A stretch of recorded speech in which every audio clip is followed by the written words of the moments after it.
elements that I really want to talk about is not really an oscillator per se, but it's more or less like a strength index. It's called a dual band strength index. And normally, what this thing does is literally highlight the very tension between buyers and sellers.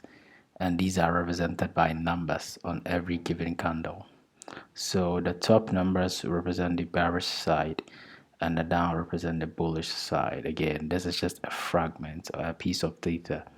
So anytime the higher number is, let's say, 11, or the lower number is, let's say, negative 13, price responds to that side.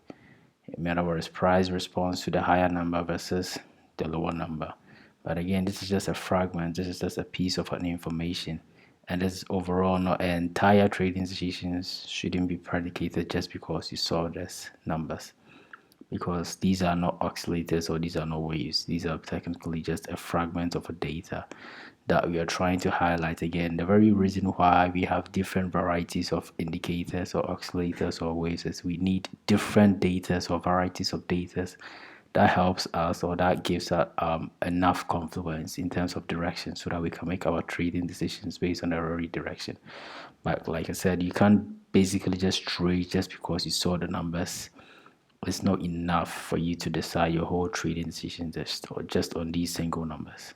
And this is just a dual band strength index. It's more or less like a tension algorithm between buyers and sellers. Like I said, trading is more or less like an activity between two parties where one has to be a seller and one has to be a buyer. And these are represented by numbers. Let's say if we have 11 people buying and 3 people selling, it means we have buyers or being powerful than our sellers, or our sellers being subservient to our buyers. So obviously the price will move into the very direction of the buyers.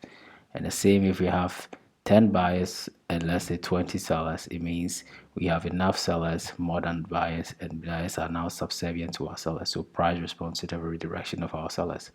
Again, this is just a fragment and this is just a piece of a data, and it's not enough for us to base our whole entire trading seasons on just a single data or a fragment or a piece of data. We need enough data or varieties of different datas, and this is just part of them. This is just called the dual band strength index, and I really want to take much of your time with the dual band strength index. It's just a fragment of a data that helps in our trading decisions. So have a nice time.